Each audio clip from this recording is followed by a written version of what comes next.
Dans cette capsule, nous allons traiter d'un exercice Python sur le thème du widget Canvas du module TechInter et nous allons effectuer l'exercice numéro 3.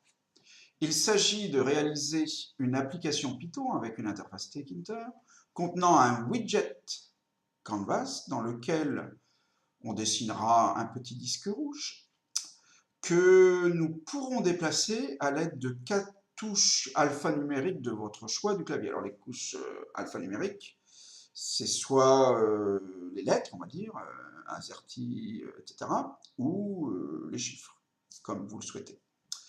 Alors mon choix, moi, va se porter sur des touches qui vont me permettre de jouer, entre guillemets, avec mes deux mains.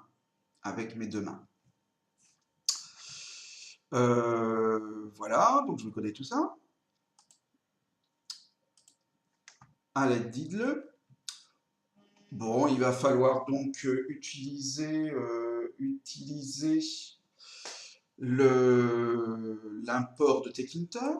Et là, ça sera le seul import dont on aura besoin. Voilà. Et puis, voilà, il va falloir que je crée ma fenêtre principale, une instance de la classe TK. Toujours pas de différence notable avec les capsules précédentes. Alors je le fais tout de suite, je crée une position initiale pour mon pion. Cette fois-ci, je le positionnerai pas de façon aléatoire, parce que s'il est très à l'extérieur, enfin très aux limites du canvas, ça peut ne pas être très très pratique. Alors on va le mettre dans ces zones-là, c'est-à-dire à peu près au milieu en fait. Je crée mon widget Canvas. Et là, il va commencer à y avoir des choses à expliquer. Alors bon, largeur, hauteur, je crée une instance de Canvas, je crée à l'aide de la méthode createOval mon disque, mon cercle, voilà, le contour est noir, l'intérieur pardon est rouge. Ici, je mets le focus sur le canvas parce que si jamais il n'y a pas le focus, l'événement clavier, donc lorsque vous appuyez sur la touche alphanumérique, ne sera pas reconnu par Canvas. Donc c'est absolument nécessaire.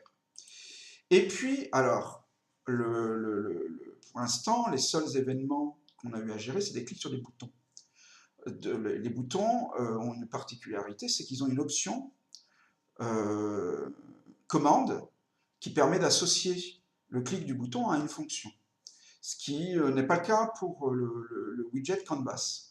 Donc en fait, il faut binder, il faut lier, en français, créer un lien entre l'événement clavier enfin l'événement utilisateur que je veux surveiller et le canvas. Alors ça se fait ici, c'est donc en anglais ça se dit bind.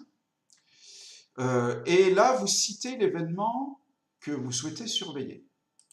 En l'occurrence, c'est lorsque l'utilisateur appuie sur une touche du clavier. Et on liera cet événement à une fonction clavier que donc on va écrire très bientôt. Voilà la différence avec la classe button. La méthode pack, c'est comme d'habitude. Il y a un petit bouton quitter, donc il va falloir le rajouter. Voilà, il arrive. Le voici, bon là c'est tout à fait classique, et donc quitter ça va être à l'aide de la méthode destroy. Je n'oublie pas, alors là il y a un événement à surveiller, donc il ne faut pas oublier le main loop. Je ne l'oublie pas. Et donc là maintenant je vais m'occuper de, ce qu'il reste à faire, c'est de créer la fonction clavier. Je vais faire ça de ce pas. Alors, la voici, la voilà. Elle paraît un peu longue, mais en fait, il y a des tests sur les touches sur lesquelles on a touché. La voici. Alors attendez, je vérifie que vous voyez bien. Oui, parfaitement. Alors, voilà, donc on met en argument de la fonction event, qui est l'événement qui va se produire. Alors, moi, je vais avoir besoin donc de modifier les positions du cercle. Et lorsque je veux modifier à l'intérieur d'une fonction des variables, je suis obligé de les redéclarer en global. Très important.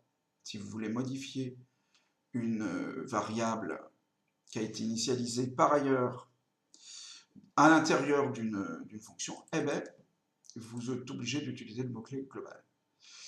Là, cette ligne d'instruction-là, ah ben, c'était pas ça tout à fait que je voulais, c'est de récupérer sur quelle touche on a appuyé. Donc, j'utilise la propriété KeySim d'event pour savoir sur quelle touche on a appuyé. Alors moi, le choix de mes touches, c'est A, Q, M, L. AQ se trouve sur la gauche du clavier, donc là, ça me permet de jouer à l'aide de doigts, de bouger le pion vers le haut ou vers le bas.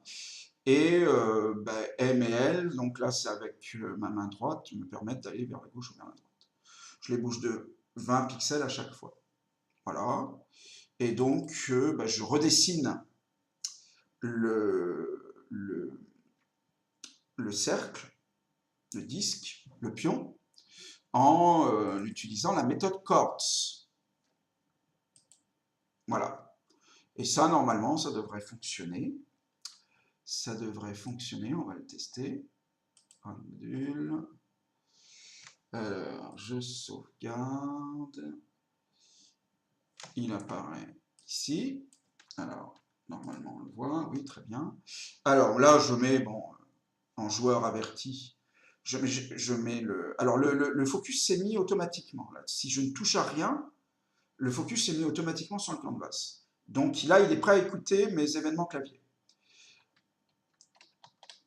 Ah, j'ai dû enlever le focus sans faire exprès. Je le remets. Là, c'est une erreur utilisateur. Hein. Hop, là, je suis sur les touches A et Q, L et M. Et puis, si je bouge, voilà, on peut imaginer que on peut animer l'élément d'un jeu de cette façon-là.